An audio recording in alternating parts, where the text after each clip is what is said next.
कंगना रनौत हमलावर थी। कंगना ने देखिए जरा पोस्ट कर दिया है, पोस्ट में इस जनरेशन की तुलना गटर से कर दी है। और कंगना ने जब प्रदर्शन करने वाले और जनजी की तुलना गटर से की तो हंगामा खड़ा हो गया। लंबे घमासान के बाद संसद में पेपर लीक पर बहस हुई।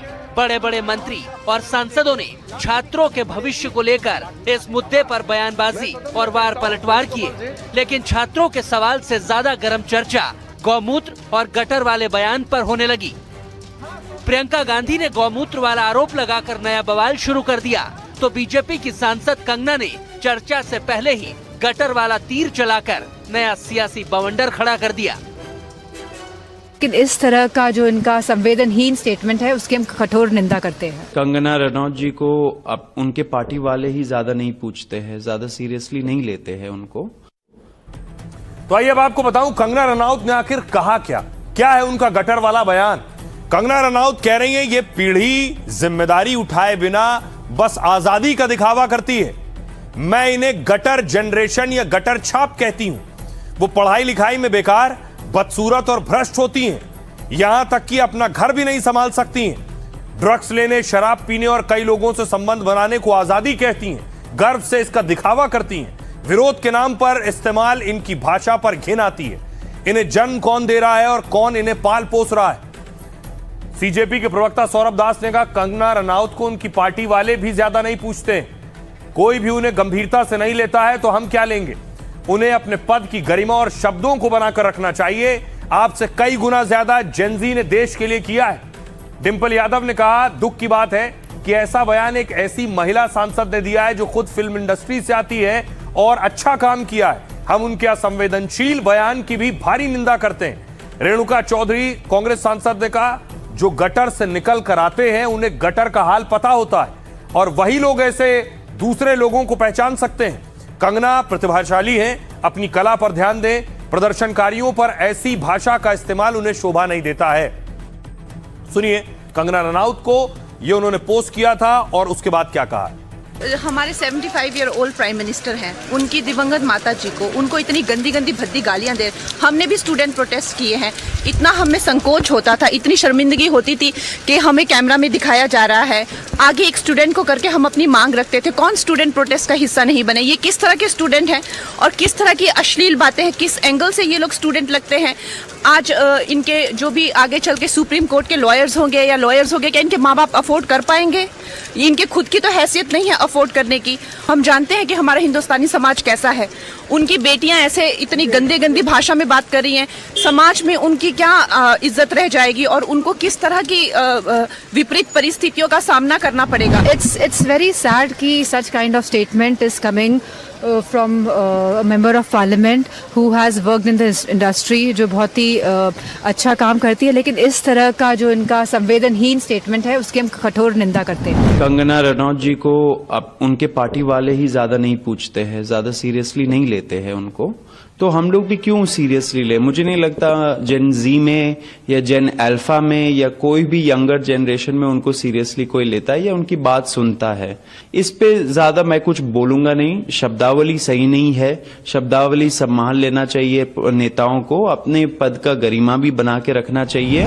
देखिए छात्र जो है देश का, जो हमारे नौजवान हैं, उनके पूरे भविष्य को, अब वो कंगना रनौत पढ़ी लिखी कितनी है उसको पता भी है कुछ। पहले वो अपनी डिग्री तो बता दे, वो कितनी पढ़ी लिखी है जो जनरेशन छात्रों को ज्ञान बांट रही है। कंगना रनौत को हर मर्तबा इस तरह की बकवास करने की आदत हो गई है। इनको पूछो नीट का फुल फॉर्म मालूम है? नहीं पता होगा उनको।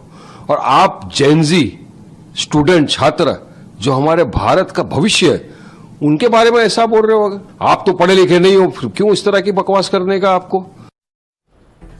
तो कंगना रनौत जेनजी पर यह सवाल उठा रही थी। तो आइए अब आपको बताऊं देश में कितने जेनजी हैं और देश की संसद में कितने जेनजी हैं। सबसे पहले देखिए जरा, देश में जो जेनजी की संख्या है वो करीब 28 करोड़।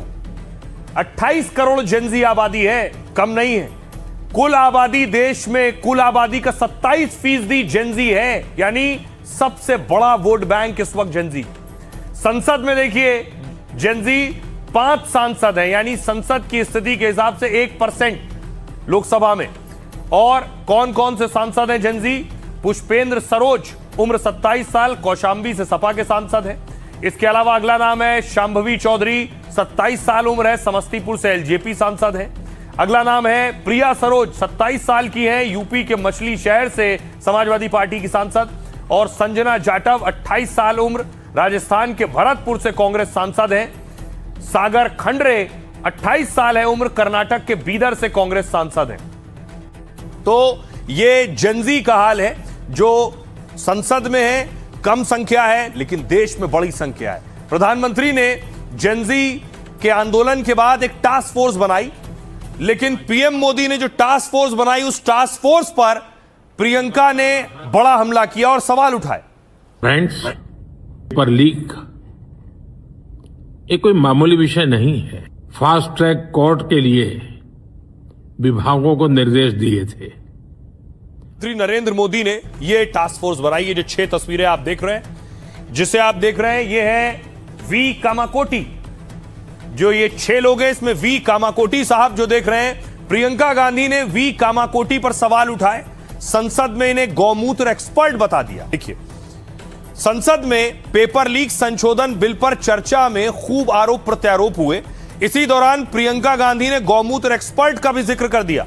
उन्होंने कहा, कमेटी से क्या होगा, एक कमेटी में तो गौमूत्र विशेषज्ञ भी हैं। प्रियंका का इशारा आईआईटी मद्रास के डायरेक्टर वी कामाकोटी की ओर था। वी कामाकोटी परीक्षा सुधारों के लिए बने टास्क फोर्स के सदस्य बनाए गए। वो 2001 में आईआईटी मद्रास से जुड़े और 2022 में संस्थान के डायरेक्टर बने। जनवरी 2025 में उनके एक बयान ने विवादों का तूफान खड़ा कर दिया था। उन्होंने गौमूत्र पीने से 15 मिनट में बुखार गायब होने का दावा किया था। साथ ही उन्होंने गौमूत्र को एंटी बैक्टीरियल और एंटी फंगल भी बताया था। कामाकोटी के दावों का वीडियो सोशल मीडिया पर जमकर वायरल हुआ था। तब से कांग्रेस उन्हें लगातार घेरती है और उन्हें गौमूत्र एक्सपर्ट बताती है। कामाकोटी साहब इसी टास्क फोर्स का हिस्सा है। सुनिए प्रियंका गांधी क्या कह रही हैं। संसद में विपक्ष को दोषी ठहराने से, खोखले राजनीतिक खेल खेलने से काम नहीं चलेगा। आप जेन जी का भरोसा वापस जीतना चाहते हैं तो नए नए एंगल से, अपने फोन से नए नए वीडियो बनाने से नहीं होगा।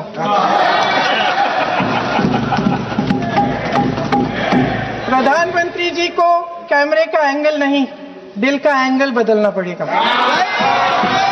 आदरणीय प्रधानमंत्री महोदय जी को आपके माध्यम से मैं कहना चाहती हूं कि शायद उन्हें अपने सलाहकार बदलने चाहिए। वे असलियत से एकदम टूट चुके हैं। नई नई कमेटियां बनाने से काम नहीं चलेगा। इस नई कमेटी में तो एक एक्स-आईबी चीफ, एक आईटी कंपनी के मालिक और एक गौमूत्र के विशेषज्ञ भी हैं। इन्हें शिक्षा के बारे में क्या पता जी? सच है। आप आज मेरे से नाराज हो रहे हैं। मन मुस्कुरा लीजिए। वो आपने भी चुनाव लड़ा। तो ये संसद के अंदर घमासान हो रहा था। दूसरी तरफ बड़ी चीज ये कि राहुल गांधी ने एक घायल को फोन लगा दिया। बिहार में जो AK-47 की गोली से घायल हुआ, उस घायल को राहुल ने फोन लगा दिया और राहुल गांधी ने बात की। हेलो जी, नमस्ते भैया। कैसे हो भाई? ठीक है। कहाँ तक तुम्हें गोली? कंधे पे लगी है, लेफ्ट साइड में। सीरियस तो नहीं है ना? ठीक हो? हाँ ठीक है, वो हाथ नहीं काम कर रहा है। अच्छा, डॉक्टर क्या कह रहे हैं? कह रहे हैं कि अभी 1 महीने आराम कीजिए, उसके बाद फिर से आके चेकअप होगा, हाथ में क्या हुआ है कैसे। ठीक हो जाएगा? डॉक्टर कह रहे हैं कि ठीक हो जाएगा? हाँ वो तो बोले हैं ठीक हो जाएगा। ठीक है, घबराए तो नहीं ना दादा? नहीं घबराए नहीं है, कोई दिक्कत नहीं। ठीक है, NSUI वाले आपकी मदद कर रहे हैं। ठीक है, अगर कोई बात हो तो मुझे बता देना। हाँ जरूर बताएंगे आपसे। ठीक है? ठीक है। पापा मम्मी कैसे हैं?